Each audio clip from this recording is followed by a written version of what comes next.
Hello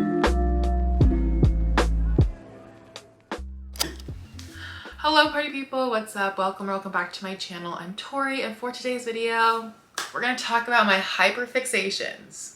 So I have a recurring joke in my life on my Twitter about how I can only be a productive and functioning human being if I have a hyperfixation every 2 weeks, every month. Sometimes it's like food and I'll only eat like bagels and lox for 3 weeks, and sometimes it's pieces of media that really somehow just take over my psyche. Some examples I can think of right now off the top of my head are like WandaVision. I was obsessed with that show when it came out because I'm an Elizabeth Olsen stan. What else? Every time I read like a thought-provoking book, I just carry myself in a different way and I feel like a new and revived human being. I'm like, oh, I'm actually an intellectual now. In years past, I definitely remember trying to emulate people or like trying to incorporate the aesthetics of my favorite TV shows and movies into what I was wearing. Even though Suicide Squad is objectively a bad movie, I incorporated bomber jackets into my wardrobe because I loved Margot Robbie and I loved Harley Quinn. When Stranger Things came out, I was trying to find ways to incorporate 80s aesthetic into my style without feeling costumey. I feel like part of this is going to be like a self-fulfilling prophecy because obviously once I verbalize these things and put a lot of thought and energy into them, they might come back at me. I might just be like, oh, I already talked about it, so I might as well incorporate it into my personality. But I'm gonna try my hardest not to do that. A lot of the time, my hyperfixations come as a little surprise, a little spice, if you will. So, yes. So the first one that I think is definitely going to impact me and impact potentially how I carry myself and the things that I wear this season is the new Sally Rooney novel. I apologize in advance to all my friends because I'm about to act like such a pretentious bitch. I haven't read Conversations with Friends or Normal People in a minute because I lent out both of my Sally Rooneys to friends, but from what I remember, Sally Rooney doesn't describe like the aesthetic or physical attributes of her main characters unless it's like integral to their story or to their development. I just love Sally Rooney novels. I feel like she really itches the good part of my brain. I really do love the insight that she shares with the world through them. So I'm really excited. I feel like it's definitely going to impact me. I'm definitely going to be running to the bookstore when it comes out. The second piece of media that I think is going to impact my style for the next season, which is fall, is Sex Education Season 3. I love this silly little Netflix show so much. So in case you didn't know, Sex Education centers around this kid Otis, whose mom is a sex therapist, and him and this girl Maeve, who he has a crush on, kind of start their own in-house, in-school secret therapy to help kids understand sex. The style in it is impeccable. The aesthetic of the show really pays homage to the 80s and John Hughes movies. And before I started a YouTube channel, I actually had like a blog site on Squarespace. And one of my most popular articles on that site was breaking down fashion on Sex Education and talking about ways that you could get inspiration from all the characters. I honestly stand by the fashion in the show, not only for Otis and his signature jacket and Maeve with like, you know, her fishnets and her leather jacket, but I also love Eric and all the bright and fun patterns that he wears and how he clashes the different bold prints and bold colors. I really love Amy and her super girly style. I feel like varsity fashion never goes out of style, so that's where guys like Adam and Jackson come into play. The girls like Ola and Lily, I feel like Ola really like taps into kid core. I loved Lily in all of her like fun pastel colors. I'm looking at the poster for season 3 right now and I'm already loving it. I love these bell bottoms that Amy's wearing. I mean, look again at Eric and the way he like mixes bold patterns. I just love shows like this and how they incorporate fashion into the character development. So I'm really excited to have like Sex Education be like my personality trait again. I'm pretty sure when I got my nose pierced, I have a caption on Instagram shouting out Maeve Wiley. I think it comes out September 17th. So I'm so excited to embrace that again. The third piece of media that I think is definitely going to impact my style and the clothes that I'm going to be buying next is Kacey Musgraves' next album called Star-Crossed.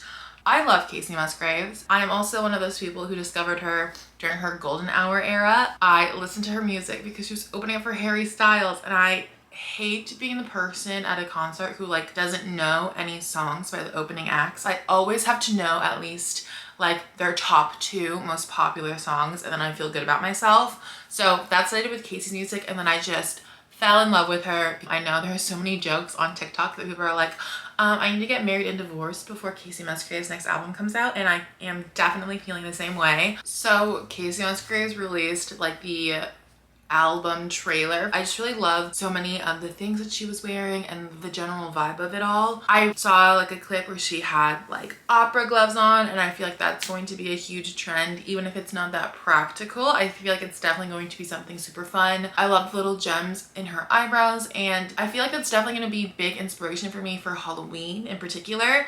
This Halloween, I hopefully we'll be going to outside lands, permitting, you know, the current state of the pandemic. But I think that would definitely be something really fun to channel into festival style, like a little more like intentional glitter, intentional rhinestones. I love that so many people in the previews were wearing like these rhinestone like headpieces. There's a lot of like tulle and a lot of feathers and just a lot of texture in it, and I thought it was so fun. There's the one, I think, etiquette scene where she's wearing a lot of yellow and she has like the big poofy Blair Waldorf headband.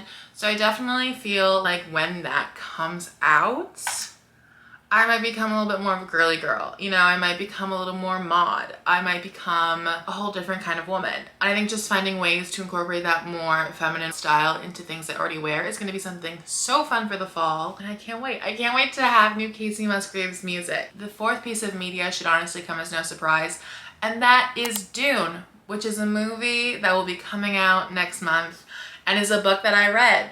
I saw a lot of mixed reviews on Dune because I follow so many film and television critics because I like to be in the know of pop culture. People either loved it or hated it, but honestly at this point I don't care. And I probably will dedicate a piece of my personality to this movie. One, because I read the book and now I have a superiority complex about finishing said book, even though it took me 4 months. Two, my dad loves the Kyle MacLachlan, David Lynch Dune movie. So, you know, what does that say about me? I don't care if a movie is certified good or bad, it will impact me in some way. And three, just judging from the trailers that have come out about this movie, I feel like the color palette of the movie just makes sense for fall. Like there's a lot of earth tones in it because, you know, they're on a desolate desert planet. You know, like the still...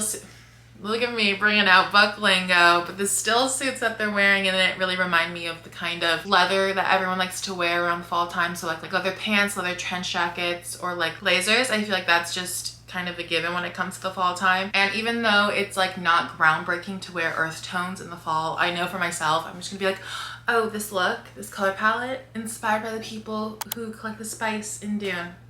You know, just me being me. Just girly things. And also just to kind of bring back into the fashion of it all, Altuzarra, their spring summer 2021 collection was also inspired by Dune because the creative director Joseph Altuzarra read Dune during lockdown. So yeah, I feel like that's going to be me this fall, and I just have to be honest with myself about it. Last piece of media that I think is going to impact how I dress myself for the next few months is Last Night in Soho. Is that the one? The Edgar Wright film with Anya Taylor-Joy and Matt Smith. This is another movie again that I've been seeing mixed reviews on, but I just have a feeling that it's going to impact my psyche for multiple things. One, directed by Edgar Wright, who literally, I feel like every zillennial has a movie of his that you really just gravitate towards. I can't go a week without thinking about like Scott Pilgrim versus the World. I can't dye my hair without thinking about fucking Ramona Flowers and Knives Chow. So clearly that man has a hold on me for whatever reason, probably because I watched Scott Pilgrim at such a formative age. So I feel like his might be one that impacts me in an aesthetic way again. Secondly, Anya Taylor-Joy is starring in this movie, and I love Anya Taylor-Joy. I loved her in the movie Thoroughbreds. I loved her in The Queen's Gambit. Even after watching The Queen's Gambit last year, I was like, I don't want to dress like Beth Harmon, but I also do. So thinking about that. And it takes place in 1960s London, which is again a huge era that I love to read about and self-insert myself in when I read said books. So I feel like this movie might impact me in that way, whether it's good or bad, because again, as I said, I love good and bad movies. Also, like Scott Pilgrim versus the World is considered like a box office bomb, but it's like a cult classic now. So I feel like this is gonna be my next Edgar Wright personality trait movie. And if you see me next time and my hair's a little flipped up and I try to do some twiggy eyeliner, you'll know why. You'll know it's because I'm obsessed with this movie or because I've loved the visuals and the aesthetics of this movie. So yeah, so that's it for this video. Please let me know down below what pieces of media you think are gonna be huge sources of inspiration for you. I'd love to know. Are we on the same sides of the internet? Do we have the same TikTok For You page? Follow me on Instagram, and I'll see you in the next one. Bye!